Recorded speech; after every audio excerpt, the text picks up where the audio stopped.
اعوذ باللہ من الشیطان الرجیم بسم اللہ الرحمن الرحیم والصلاۃ والسلام علیک یا سیدی یا رسول اللہ وعلی آلک واصحابک یا سیدی یا حبیب اللہ۔ السلام علیکم ورحمۃ اللہ وبرکاتہ۔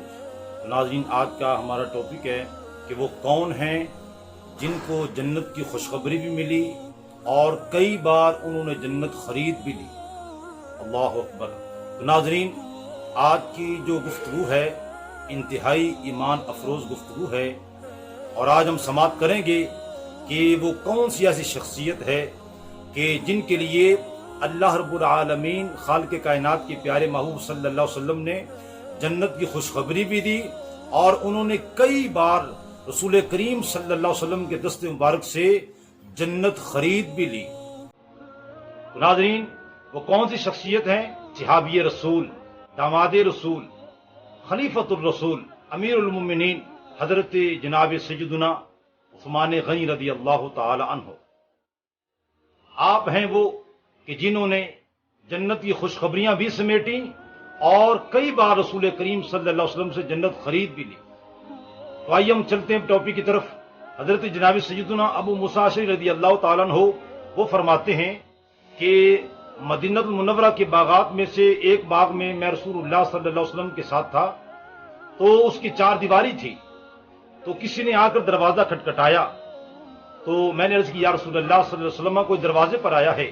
فرمایا کہ جاؤ افتح لہ وبشروا بالجنہ علی بلوی تصیبہ، آنے والے کے لیے دروازہ بھی کھول دو اور انہیں جنت کی خوشخبری دے دو اس مصیبت پر جو انہیں پہنچے گی۔ جب آئے دروازہ کھولا تو کون تھے؟ حضرت جناب سیدنا امیر المومنین حضرت عثمان غنی رضی اللہ تعالی عنہ۔ آپ نے ان کو جنت کی خوشخبری دی اور پہنچنے والی مصیبت کا بھی ذکر کیا، تو حضرت جناب سیدنا عثمان غنی رضی اللہ تعالی عنہ آپ نے فوراً اللہ تعالیٰ کا شکر بھی ادا کیا، اور وہ مصیبت جو پہنچنے والی تھی اللہ تعالیٰ سے آپ نے اس پر مدد بھی طلب کی۔ ایک اور مقام پر حضرت جناب سیدنا عثمان غنی رضی اللہ تعالی عنہ جب باغیوں نے آپ کے گھر کا محاصرہ کیا اور کئی دن محاصرہ کیے رکھا، ایک دن آپ مکان کی چھت پر چڑھے اور انہیں فرمایا کہ اے لوگو، میں تمہیں اللہ اور اسلام کی قسم دے کر پوچھتا ہوں، بتاؤ کہ جب رسول اللہ صلی اللہ علیہ وسلم آپ مدینہ المنورہ جب تشریف لائے تو بیر روما کے علاوہ کوئی کنواں میٹھے پانی کا نہیں تھا۔ رسول کریم صلی اللہ علیہ وسلم نے ارشاد فرمایا کہ کون ہے وہ جو بیر روما خریدے اور اپنا ڈول مسلمانوں کے ڈول کے ساتھ کر دے بعوض جنت کی اس نعمت کے جو اس سے بہتر ہے۔ اللہ اکبر۔ سیدنا عثمان غنی رضی اللہ عنہ فرماتے ہیں تو اسے میں نے اپنے ذاتی مال سے خرید لیا۔ تو کتنے کا خریدا؟ 35,000 درہم دے کر آپ نے وہ کنواں خریدا، اور پھر رسول کریم صلی اللہ علیہ وسلم کی بارگاہ میں حاضر ہوئے، عرض کرتے ہیں یا رسول اللہ صلی اللہ علیہ وآلہ وسلم کہ میں یہ کنواں آپ کے ہاتھ مبارک پر کوثر کے عوض فروخت کرتا ہوں، تو حضور آپ اس کو خرید کر وقف کر دیں۔ رسول اللہ صلی اللہ علیہ وسلم نے فرمایا کہ میں نے خرید لیا اور وقف کر دیا۔ اللہ اکبر۔ تو لوگوں نے کہا ہاں بالکل ایسا ہی ہوا تھا۔ پھر آپ نے ارشاد فرمایا کہ میں تمہیں اللہ اور اسلام کی قسم دے کر پوچھتا ہوں، بتاؤ کہ جب مسجد نبوی شریف کی جگہ لوگوں پر تنگ ہو گئی تھی، رسول کریم صلی اللہ علیہ وسلم آپ نے ارشاد فرمایا کہ آل فلاں کا علاقہ کون خریدے گا، اسے مسجد میں بڑھا دے جنت کی اس نعمت کے عوض جو اس سے بہتر ہے۔ آپ فرماتے ہیں میں نے اسے اپنے ذاتی مال سے خرید لیا۔ کتنے کا خریدا؟ 25,000 درہم دے کر آپ نے خریدا، اور وہ جگہ مسجد نبوی شریف کے لیے آپ نے وقف کر دی۔ اللہ اکبر۔ اور صاحب مرکات یہاں پر ایک عجیب واقعہ نقل کرتے ہیں، فرماتے ہیں کہ مکہ المکرمہ میں بھی رسول کریم صلی اللہ علیہ وسلم آپ نے ایک شخص سے فرمایا کہ اپنا مکان جو ہے یہ تم جنت کے مکان کے بدلے جو ہے یہ تم فروخت کر دو، تاکہ یہ مکان جو ہے یہ مسجد حرام میں جو ہے یہ شامل کر دیا جائے۔ تو اس شخص نے دینے سے انکار کر دیا۔ جب حضرت جناب سیدنا امیر المومنین عثمان غنی رضی اللہ عنہ آپ کو معلوم ہوا، آپ فوراً اٹھے اور جا کر اس شخص سے سودا کیا، 10,000 درہم میں اس کا گھر خریدا، اور رسول کریم صلی اللہ علیہ وسلم کی بارگاہ میں حاضر ہوئے، عرض کرتے ہیں یا رسول اللہ صلی اللہ علیہ وسلم کہ وہ جو آپ نے فلاں مکان کا سودا جنت کے مکان کی عوض کیا، کہ ابھی وہ سودا کریں گے؟ رسول کریم صلی اللہ علیہ وسلم فرمایا ہاں میں ابھی کرنے کو تیار ہوں۔ تو آپ نے عرض کیا یا رسول اللہ صلی اللہ علیہ وسلم میں نے وہ مکان خرید لیا ہے اور آپ اس کو مسجد حرام میں شامل کر لیں.